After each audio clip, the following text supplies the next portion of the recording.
కరోతి వాచాలం పంగుం లంఘయతే గిరిం యత్కృపాతమహం వందే పరమానంద సాగరం.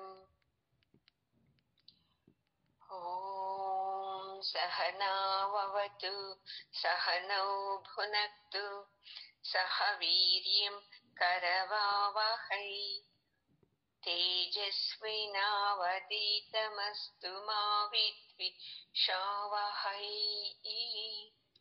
ఓం శాంతి శాంతి శాంతి. గురువు గారి పాదాలకు, భగవంతుడు కృష్ణుని పాదాలకు నమస్కారం చేద్దామండి. ఈరోజు 3 శ్లోకాలు ఒకే తూరి చదివేస్తాను. దీంట్లో ఈ మట్ల చెప్పే విశేషాలు ఇవన్నీ. అనంత విజయం రాజా కుంతీ పుత్రో యుధిష్ఠిరః నకులః సహదేవశ్చ సుఘోష మణిపుష్పకో. ఉందిలేండి, ఒక్కొక్కటి చేస్తాను, మళ్ళీ మీకు కన్ఫ్యూజ్ అవుతుంది. ఈ శ్లోకంలో చెప్తున్నారు, లాస్ట్ వీక్ శ్లోకంలో అంతా ఎవరెవరు ఏ శంఖం మోగించారు అని చెప్పారు కదా. ఈ శ్లోకంలో చెప్తున్నారు, అనంత విజయం అనే శంఖాన్ని ధర్మరాజు మోగించాడు. మళ్ళీ నకుల సహదేవుడు ఇద్దరు సుఘోష మళ్ళీ మణిపుష్పక అని శంఖాల్ని మోగిస్తారంట. చూడండి,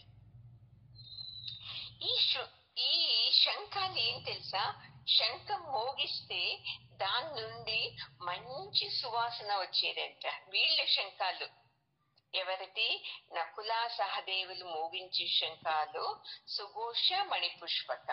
ఇవి రెండు చాలా సువాసనని వెదజల్లుతుందంట శంఖం మోగిస్తే. అంతేకాకుండా వీళ్ళిద్దరూ చాలా మేధావులంట, నకుల సహదేవులు. వీళ్ళకు ఏం విద్య తెలిసింది అంటే, భూతకాలం మళ్ళీ భవిష్యత్ కాలం ఏం జరుగుతుంది అనే విద్య వీళ్ళకు తెలిసిందంటే. చూడండి, వీళ్ళకి మొదటే తెలుసంట మేమే గెలుస్తాము అని. ఎందుకంటే వీళ్ళకి ఈ 2 విద్యలు, భూతకాలంలో మళ్ళీ భవిష్యత్ కాలంలో అవి 2 తెలిసినందున వీళ్ళు చాలా ఉత్సాహంగా ఉంటారంట. ఎందుకంటే మేమే గెలుస్తాము అని తెలిసినాక దుఃఖపడుతూ ఉంటారా? కానీ కాదు. మళ్ళీ అలాగే ఇప్పుడు పాండవులని ఈ పంచ జ్ఞానేంద్రియాలకు పోల్స్తారంటే. చూడండి, అంటే పంచ జ్ఞానేంద్రియాలు తెలుసు కదా, చెవులు, కళ్ళు, ముక్కు, నాలిక, మళ్ళీ చర్మము. ఈ పంచ జ్ఞానేంద్రియాలు ఒక్కొక్క పాండవులకి పోల్చి తర్వాత ఏం చేస్తాడంటే, ఈ పంచ జ్ఞానేంద్రియాలన్నీ తన ಹಿಡಿತದಲ್ಲಿ తన ఆధీనంలో పెట్టుకునేది ఆ పరమాత్ముడు అంటే. చూడండి ఎంత బాగా చెప్తారు ఇక్కడ. ఎప్పుడైతే మనం ఆ ఇంద్రియాలు పరమాత్మను వైపు ఉంటుందో మనకు అప్పుడు ఎప్పుడు జయం కలుగుతుంది. అందుకే ఇక్కడ ఈ పంచ పాండవులు ఒక్కో ఇంద్రియం లాగా చెప్పారు కదా. పంచ ఇంద్రియాలు ఆ పరమాత్మకు శరణైనందుకే వాళ్లకు విజయం లభించింది అని చెప్తున్నారు. చూడండి, మన ఇంద్రియాల్ని మనం ఎలా వదిలేసాము, కళ్ళతో చూసి చూడు, బాగా చూడు, ఎంజాయ్ చెయ్యి అని వదిలేసాము. చెవులతో మంచివి ఏమీ కాదు, చెడ్డవే విను, ఏం పర్లేదు, వాళ్ళ మీద నిందలు, వీళ్ళ మీద నిందలు, పనికిరాని విషయాలే విను అని వదిలేసాము. కళ్ళతో పరమాత్మ ఉంది తప్ప అన్ని ఏదేదుందో అన్నీ చూడమని కళ్ళను వదిలేసాము. ఇక నోటితో మనకు కావలసిన రుచులన్నీ భోగిస్తున్నాము. చర్మంతోనూ అంతే, కావలసిన భోగాలన్నీ భోగిస్తూ ఉన్నాము, సుఖాలన్నీ భోగిస్తున్నాము. ఏదైనా మంచిది పరమాత్మ తత్వమే వింటాము అని మనకు చెవుకు చెప్పామా మనము? లేదు. మంచి విషయాలే చూద్దాము అని ఏమన్నా మన కళ్ళకు చెప్పామా? మంచి విషయాలే సదా వింటాము అని చెవుకు చెప్పామా? మంచి సాత్వికమైన ఆహారం తిందాము అని మన నోటికి చెప్పామా? లేదు కదండి. మన 5 ఇంద్రియాలను బయటకి వదిలేశాము. అందుకే మన జీవితంలో దుఃఖాలు ఎక్కువ, సుఖాలు చాలా చాలా తక్కువ. అందుకే ఎప్పుడు ఉంటే ఈ ఆధ్యాత్మంలో ఉంటాం చూడండి, వాళ్ళు మాత్రము ఈ ఇంద్రియాలన్నీ తమ లోపలకు చూసేలాగా చేయాలి. అప్పుడైతే మనల్ని మనము విమర్శించుకునేకి అవుతుంది. లేదు అంటే లేదు, అంత బయటికి వదిలేసామంటే బయట నుండి వచ్చేవన్నీ మంచివి వస్తావి. అయితే మనం మంచివి తీసుకోము, చెడువే తీసుకుంటాము. చూడండి, ఇన్ని సంవత్సరాలైంది మన జీవితంలో, అప్పుడు మనకు రానే లేదు మంచి విషయాలు వినాలి, సత్సంగం వినాలి, సత్సంగం గురించి యోచించాలి, పరమాత్మని చింత చేయాలి అని అనిపించిందా?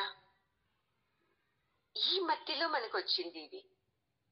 అందుకే ఈ జన్మలో వచ్చిన ఈ హవ్యాసాలనన్నీ మనము ఎక్కువ చేసుకోవాలి, ఈ ప్రాక్టీస్లన్నీ. అప్పుడైతే ఇక ప్రతి జన్మలోనూ ముక్తి వచ్చే వరకు ఒక గురువు మన జతలోనే ఉంటారు. చూడండి, అన్నిటికీ కారణము మన ఇంద్రియాలే. చూడండి, ఈ భగవద్గీతని వింటూ వింటూ వింటూ ఆ ఇంద్రియాలన్నీ మన లోపలకు వెళ్ళే చూసుకునేలాగా చూడాలి. కివికి చెవుకు చెప్పాలి, ఇన్ని సంవత్సరాలు ఎన్ని జన్మల్లో వేరే వాళ్ళ చెడు గురించే విన్నావు, భగవంతుని గురించి విన్నావా? ఈ సత్సంగం వైపు నీ చెవుని పెట్టు అని చెప్పాలి. చూడండి, మనము ఏదో పుణ్యం నుండి మనకు గురువు దొరికారు, వాళ్ళ నుండి మన ఇంద్రియాలని, మనసు, బుద్ధిని శుద్ధి చేసుకుందాం అని రావాలి. చూడండి, మనకు అందుకే మనము ఎప్పుడునూ మంచి వాళ్ళ స్నేహం చేయాలి, మంచి వాళ్ళ సంఘం చేయాలి. ఆ సంఘం ఏం చేస్తుందంటే పరమాత్మను వైపు వెళ్లే దారిని చూపెడుతుంది. ఏదేదో మీకు కావలసినవన్నీ ఇవ్వరు, పరమాత్మను వైపు వెళ్లే దారి చూపెడుతుంది. ఆ దారిలో వెళితే ఆనందం కలుగుతుంది. చూడండి, ఇదే ఫలం. చూడండి, మీకు అప్పుడు ఏదేదో నిందించేది ఆ నోటిలో మంచి మాటలే వస్తుంది. లేదు అంటే తెలుసు కదా, నేనే సరి అని అహంకారం మాటలే వస్తుంది, నా మాటే గెలవాలి అని. ఇలా మనము మన ఇంద్రియాలని పరమాత్మను వైపు తీసుకుని వెళ్ళాలి అని చెప్తున్నారు. 17వ శ్లోకము. కాశ్యశ్చ పరమేశ్వాసః శిఖండీ చ మహారథః దృష్టద్యుమ్నో విరాటశ్చ సాత్యకిశ్చ పరాజితః. ఇక్కడ సాత్యకి గురించి చెప్తున్నారు, శిఖండి గురించి చెప్తున్నారు, దృష్టద్యుమ్నుని గురించి చెప్తున్నారండి. ఇట్లా ఏం తెలుసా, సాత్యకి అర్జునుని శిష్యుడు. ఇతనిది గోప వంశం అని చెప్పాను కదా, లాస్ట్ 2 వారాల కిందట చెప్పాను నేను. ఇతనికి అపరాజిత అంటే యుద్ధంలో వీనికి ఎప్పుడూ ఓడిపోవడం అనేది లేదంట. చూడండి, అందుకే ఇతనికి సాత్యకి శాపరాజిత అంటారు. విరాట రాజును అంతే, చాలా బలిష్టవంతుడు. ఇతను అంతే, ఎప్పుడూనూ యుద్ధంలో ఓడిపోలేదంట. చూడండి, ఇక దృష్టద్యుమ్నో శిఖండి వీళ్ళిద్దరూ ద్రుపద రాజుని బిడ్డలు. వీళ్ళు అంటే చాలా మహారథులు, ద్రౌపదికు అన్నగారులు అవుతారు వీళ్ళిద్దరు. ఇక తర్వాత కాశీరాజుడు వచ్చి చాలా శక్తివంతుడు. వీళ్లకు శంక లేదు వీళ్ళ గురించి. వీళ్ళ ఆయుధాల నుండినే వీళ్ళు చాలా పరాక్రమవంతులు అని చెప్పేందుకు ఈ శ్లోకంలో వీళ్ళ గురించి చెప్తున్నారండి. శిఖండి చాలా శూరవంతుడు. దుష్టద్యుమ్నుడు వచ్చి ద్రోణుణ్ణి చంపేకి వచ్చాడు యుద్ధంలో. శిఖండి వచ్చి భీష్ముణ్ణి చంపడానికి వస్తారు. ఎందుకు భీష్ముణ్ణి చంపేది శిఖండిని ఏంటంటే, ఒక తూరి ఈ కాశీరాజుని బిడ్డలు వీళ్ళు ముగ్గురును, అంబే, అంబికే, అంబాలిక అని.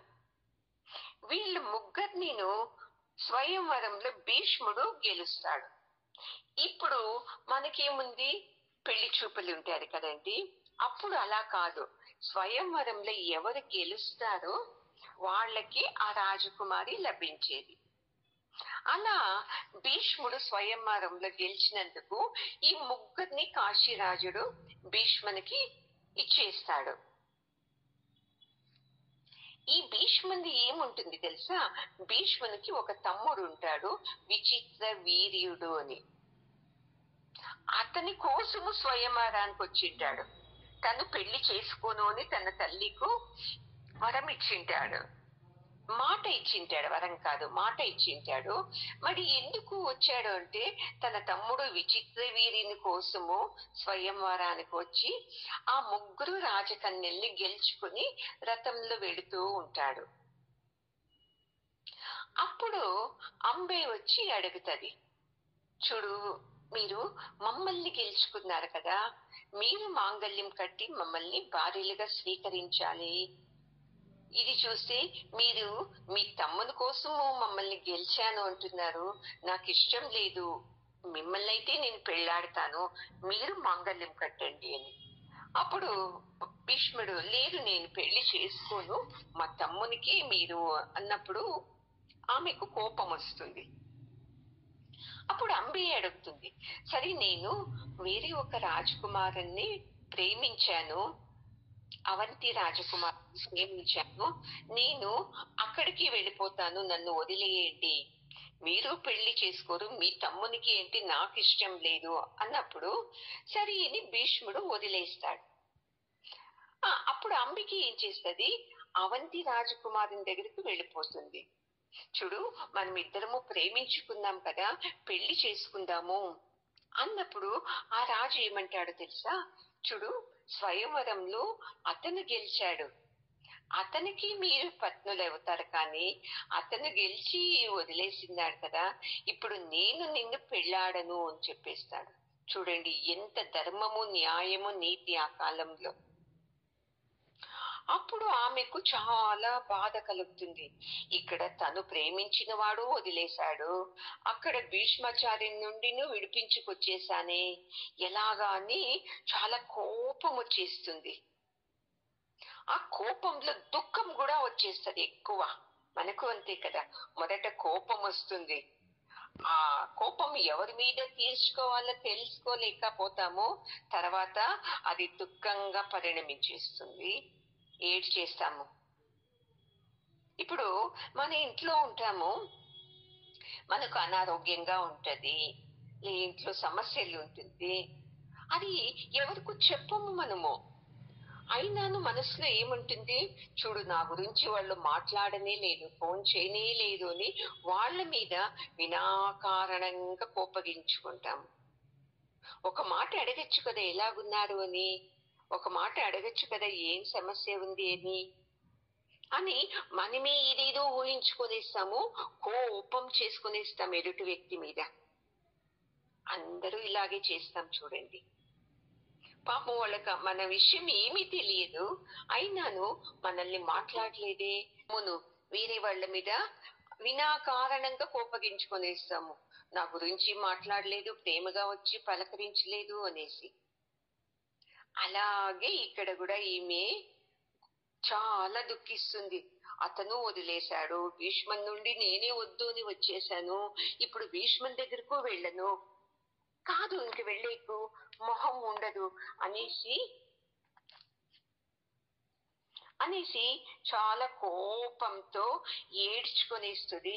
తర్వాత మన సమాధానం అయిన తర్వాత ఏం చేస్తుంది, నేను ఈ దేకాన్ని నా జీవనాన్ని పాడు చేశాడు కదా, ఈ భీష్ముని నేను చంపాలి అనేసి శివుని గురించి తపస్సు చేస్తుంది. చాలా ఘోరమైన తపస్సు చేస్తుంది అంబికే. శివుడు ప్రత్యక్షమవుతాడు. అప్పుడు చెప్తుంది, నేను భీష్ముని చంపాలి అని. అందుకు శివుడు చెప్తాడు, ఈ జన్మలో నీవు ఆడదానిగా ఉన్నావు కదా, నీకు భీష్ముని చంపడానికి కాదు, ముంద తర్వాత జన్మలో నీవు భీష్ముని చంపచ్చు. ఎలాగా అంటే, నీవు శిఖండిగా, అంటే నీవు ఆడదానివి కాదు, మగవాడివి కాదు, అలా పుట్టి నీవు భీష్ముని చంపుతావు అని వరం ఇచ్చినందుకు ఈ జన్మలో ఆమె శిఖండిగా వస్తుంది. శిఖండి ఎలాంటిది అంటే, భీష్మునికింతను చాలా పరాక్రమవంతుడు. అలా వీళ్ళందరూ ఈ యుద్ధ రంగంలో చేరింటారు అని సంజయుడు ధృతరాష్ట్రునికి వివరిస్తూ ఉంటాడు. ఇక 18వ శ్లోకము. ద్రుపదో ద్రౌపదీయాశ్చ సర్వశః పృథివీపతే సౌభద్రశ్చ మహాబాహుః శంఖాన్ దద్ముః పృథక్ పృథక్. అంటే ద్రుపదో ద్రౌపదీయాశ్చ ఇక్కడ ఏం చెప్తున్నారంటే, ఒక నిమిషం ఉండండి. ఎవరు ద్రుపదుడు ద్రౌపదియ పంచపుత్రులు అని చెప్తారు చూడండి. మళ్ళీ సుభద్రయ్య కొడుకైన అభిమన్యు, వీళ్లకు చాలా బలిష్టమైన బాహులంట చూడండి. ద్రౌపది బిడ్డలకు సుభద్ర కొడుకు అభిమన్యుకు, వీళ్ళందరూ ద్రుపద రాజుని మనవళ్ళు.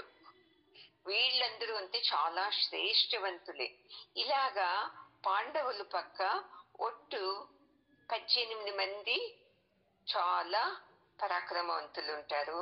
చూడండి ఎంత బాగా సంఖ్యలు వచ్చింది. 18 రోజులు యుద్ధం జరిగింది. మళ్ళీ మహాభారతంలో ఉండేది 18 పర్వాలు ఉన్నది. మళ్ళీ సైన్యము అంటే 18 అక్షోహిణి సైన్యం ఉంది చూడండి. ఎంత బాగా 18 అనే అక్షరాలు సమంగా అన్నింటికీ వర్తించింది చూడండి. ఇలాగా వీళ్ళ అందరూను తమ తమ శంఖల్ని మోగిస్తున్నారు చూడు అని సంజయుడు ఎంత బాగా వివరించి చెప్తున్నాడు. ఇప్పుడు 19వ శ్లోకం అండి. సఘోషోదార్తరాష్ట్రాణాం హృదయాని వ్యదారయత్ నభశ్చ పృథివీం చైవ తుములో వెనునాదయన్. ధృతరాష్ట్ర, ఇలా ఇరుపక్కలను శంఖాల్ని మోగించారు కదా, ఆ శబ్దము ఎలా ఉంది అంటే, భూమి ఆకాశాలు రెండూ ప్రతిధ్వనించేవి ఏంట. ఈ భూమిలో వీళ్ళు చేసిన శబ్దము రిఫ్లెక్ట్ సౌండ్ అని చెప్తారు చూడండి, అది ఆకాశానికి వెళ్ళేదంట. మళ్ళీ ఆకాశం నుండి మళ్ళీ భూమికి ప్రతిధ్వనించేదంట. ఈ పాండవుల ఈ శబ్దాలు ఏమైంది అంటే, ఈ శంఖాలు శబ్దాలు అలా ప్రతిధ్వనించి లాస్ట్ కు కౌరవుల సైన్యంలో అందరి హృదయాలు కూడా పిండి వేసిందంట. అంటే అంత భయం కలిగిందంట వాళ్లకు. అబ్బా, ఇంత శంఖలు ఇంతగా మోగిస్తే ఇంకా వీళ్ళ సైన్యం పరాక్రమం ఎలాగుంటుంది అని వాళ్ళు భయపడినారంట చూడండి. అదే చూడండి, కౌరవుని పక్కలో ఉండే భీష్ములు వేరే వాళ్ళు శంఖల్ని మోగించినప్పుడు పాండవుల హృదయంలో ఏది కాలేదంట. ఎప్పుడైతే వీళ్ళు చేసిన శబ్దాలకు వాళ్ళలో అంత భయం కలిగించిందంట. ఎందుకు పాండవుల్లో భయం కలిగించలేదు అంటే వాళ్లకు తమ పక్క పరమాత్ముడు ఉన్నాడు కదా. చూడండి ఎంత నమ్మకము.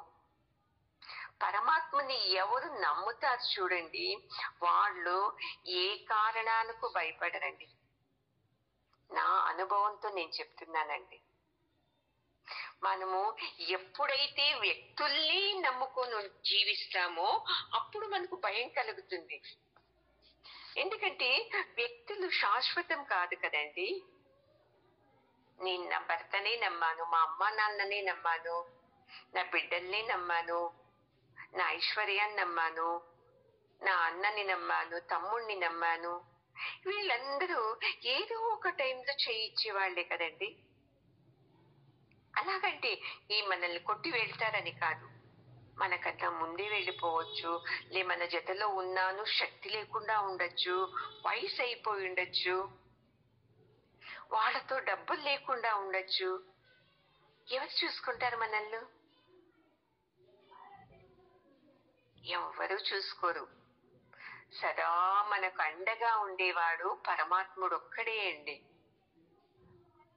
ఈ పాండవులకి ఆ నమ్మకం ఉన్నింది. పాండవులకు తమ శక్తి మీద కన్నాను మాకు శక్తి ప్రసాదించేది పరమాత్ముడే, వాణ్ణి నమ్మాలి అని. అందుకే వీళ్లకు ఆ కౌరవుల శంఖం మోగించిన శబ్దము ఏమీ భయం కొలపలేదు.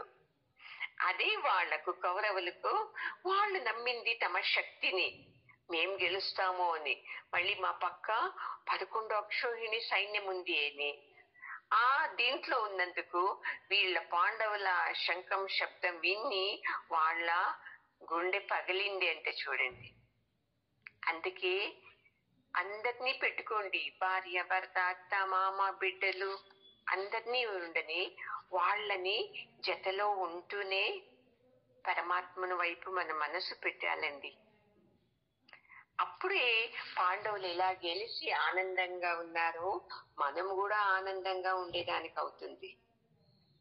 లేదు అంటే మనం కూడా ఎప్పుడో ఒకప్పుడు మాత్రం ఒక 5 నిమిషాలు ఆనందంగా ఉంటాము, ఇంకా తర్వాత ఎక్కువ కాలము దుఃఖంలోనే ఉండేస్తాము. అది తప్పు అని చెప్తున్నారు చూడండి. పరమాత్మను పైననే మనకు మనసు ఉన్నప్పుడు దేనికు భయపడేది ఉండదండి. 20వ శ్లోకం. అత వ్యవస్థితాన్ దృష్ట్వా ధార్తరాష్ట్రాన్ కపిధ్వజః ప్రవృత్తే శస్త్ర సంపాతే ధనురుద్దమ్య పాండవః ఋషికేశం తదా వాక్యం ఇదమాహ మహీపతే. ఇప్పుడు చెప్తున్నాడు, చూడు ఏ మహారాజా, ఏరు సంజయ్ చెప్తున్నాడు. అర్జునుడు కౌరవుల్ని అందరినీ చూస్తాడు. చూసేసి తన ధనస్సుని పైకి ఎత్తి పెడతాడు. ఎత్తి పెడుతూను చెప్తున్నాడు, చూడు కృష్ణ అని చెప్తున్నాడు అర్జునుడు అని సంజయుడు ధృతరాష్ట్రునికి చెప్తున్నాడండి. వీళ్ళ రథము ఎంత పెద్దది అంటే, అర్జునుడి రథము చాలా పెద్దది. అది ఆ రథానికి అశ్వాలు అంటే గుర్రాలు తెల్లటి రంగుతో చాలా అందంగా ఉంటారంట చూడండి. వాళ్ళ రథధ్వజంలో హనుమంతుడు ఉంటాడు. అప్పుడు ఎలా వచ్చింటాడు తెలుసా హనుమంతుడు? సౌగంధిక పుష్పం తెచ్చేకి వెళ్ళినప్పుడు భీమసేనుడు వెళ్ళింటాడు. అప్పుడు ఆంజనేయునికి వేడుకొని ఉంటాడు భీముడు, మేము ఇలా యుద్ధం చేస్తున్నాము, మాకు సహాయం చేయి పరమాత్మ అని. అప్పుడు వాయుపుత్రుడు ఆంజనేయుడు ఏం చెప్పాడంటే, ఖచ్చితంగా నేను వచ్చి మీ యుద్ధ పతాకలో నేనే ఉంటాను, ఎక్కడ నేనుంటానో అక్కడ జయం తప్పదు కదా అని చెప్పింటాడు. అప్పుడు భీమునికి చాలా సంతోషం అవుతుంది. అలాగే యుద్ధ రంగంలోకి వచ్చాడు వాయుపుత్రుడు.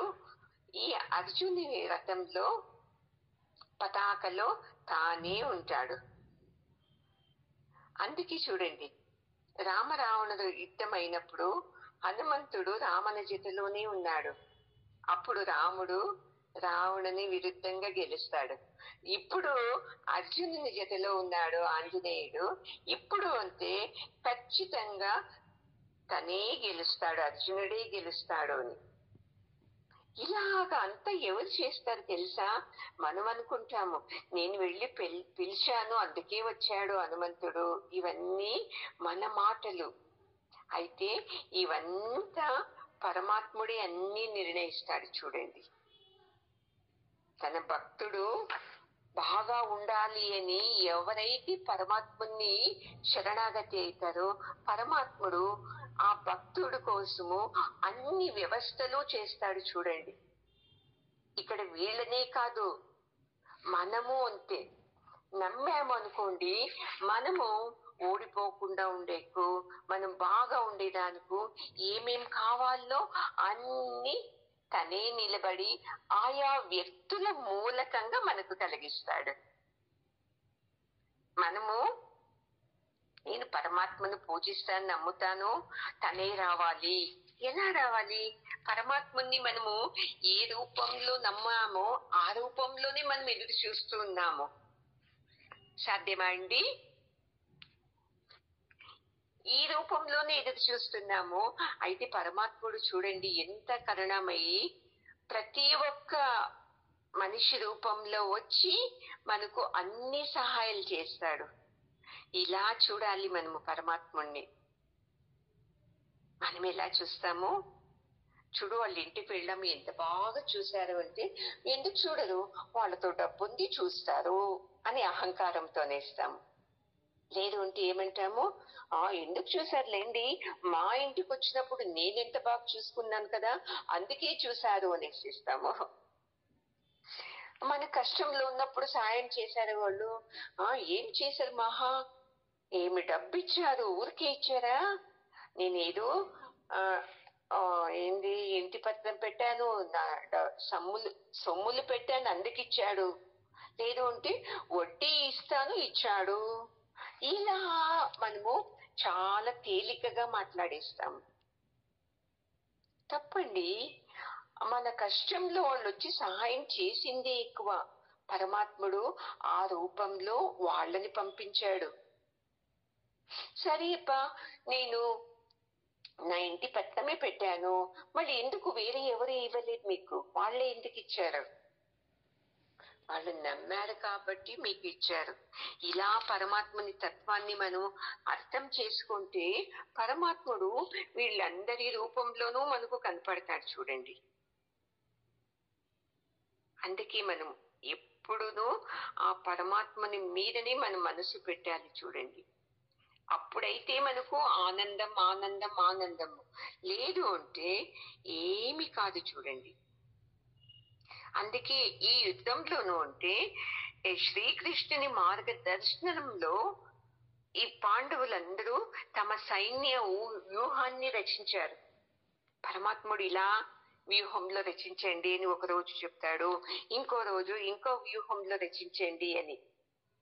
అలా వీళ్ళందరూ పరమాత్ముని మాట విన్నారు.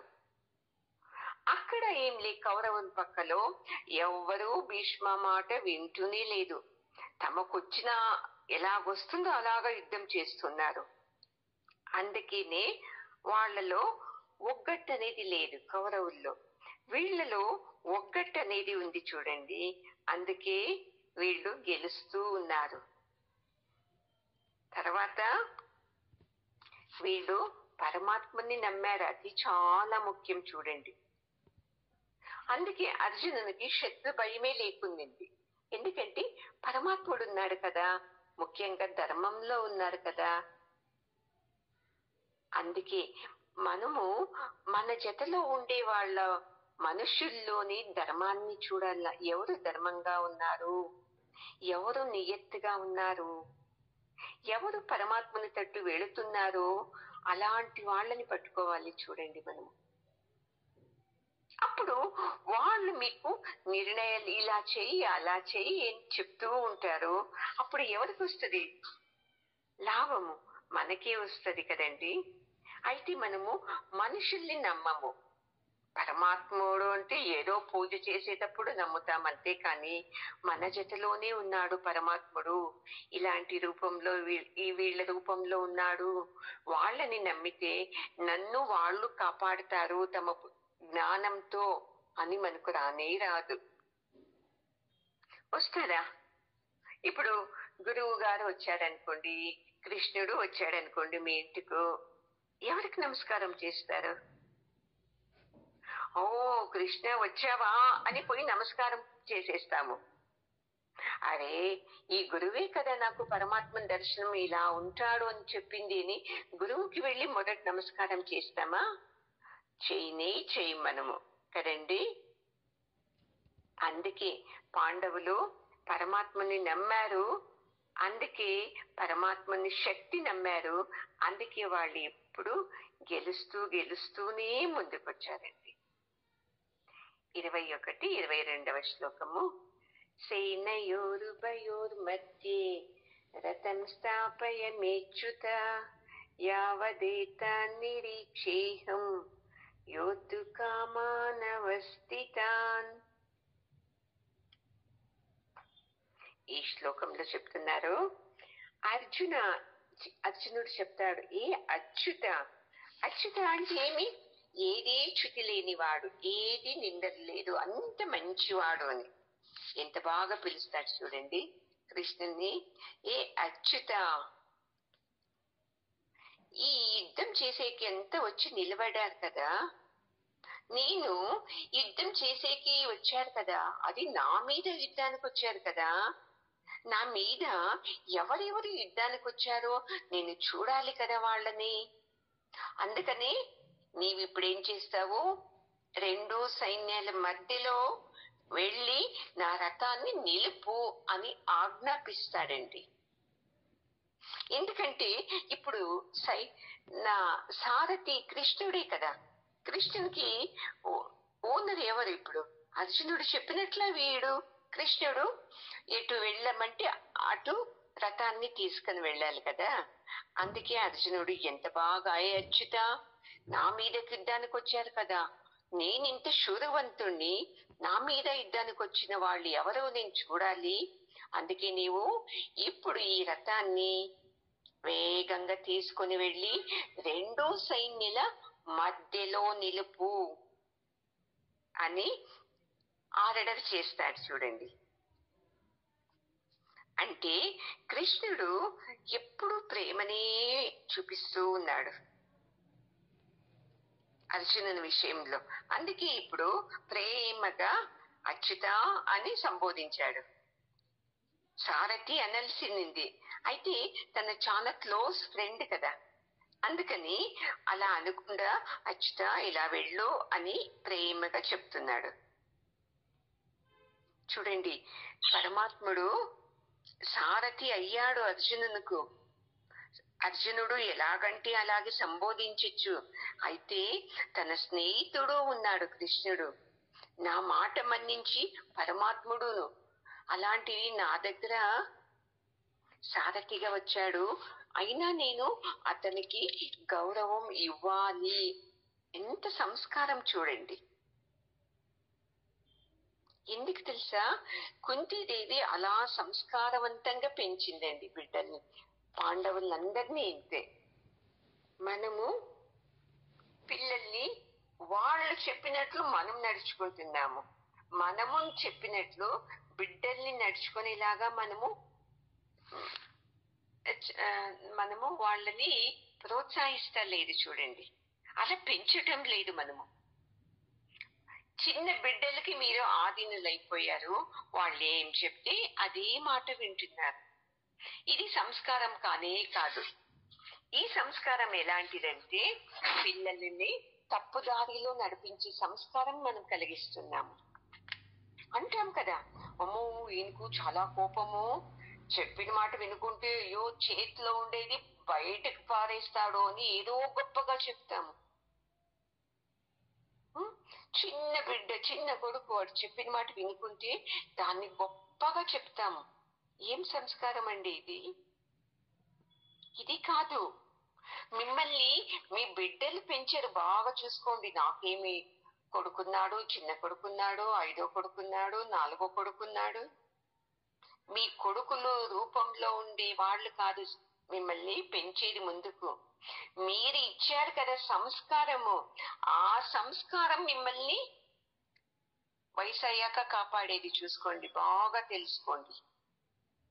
ఏది సంస్కారమే లేకుంటే మా నాయన మా అమ్మ ఎలా కౌరవులు తిట్టుకుంటారో అలాగే తిట్టుకుంటారు. చూడండి, ఒక తొరి ఒక అబ్బాయి ఒక 20 ఏళ్ళ సంవత్సరం వాడు ఏదో దొంగలిస్తాడు, జైలుకి వేసేస్తారు వాడిని. జైల్లో ఒక వారమైనాను వాడు ఎవరి గురించి కనుకోడు. మా అమ్మ వచ్చినా మా నాన్న వచ్చినా ఎవరుని. లాస్ట్ ఒక తోరి జైలర్ కు పాపం అనిపిస్తుంది. అందరి ఖైదీల్ని చూసేకి ఎవరో వస్తున్నారే, ఈ ఖైదీని చూడడానికి ఎవరు రాలేదు అని, ఏం బాబు నీకు ఎవరినన్నా చూడాలని అనిపిస్తుందా, నిన్ను చూడడానికి ఎవరూ రాలేదు కదా అని అడుగుతాడు. లేదండి మా అమ్మని చూడాలనిపిస్తుంది అంటాడు. సరే నేను చెప్పంపిస్తాను. అప్పుడు కాలంలో ఫోన్ లేదు కదండి. ఎవరితోనూ వాళ్ళ అమ్మని పిలిపిస్తాడు జైలర్. చూడమ్మా పో మీ కొడుకున్నాడు అని కొద్దిగా బయటికి పిలిపిస్తాడు కొడుకుని. అతను కొడుకు వచ్చిన వెంటనే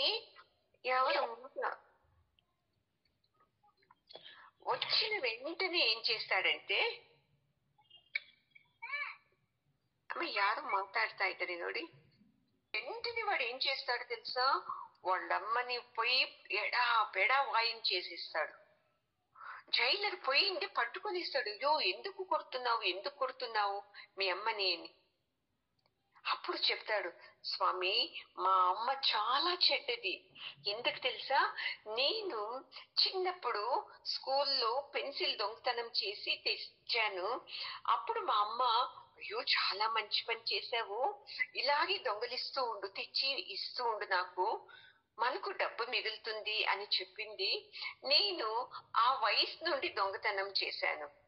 ఏది దొంగలించి ఇంటికి తెచ్చినా మా అమ్మ నన్ను హత్తుకొని ముద్దు పెట్టుకొని అబ్బో ఎంత మంచి దొంగలించావే, వెరీ గుడ్ అనేది.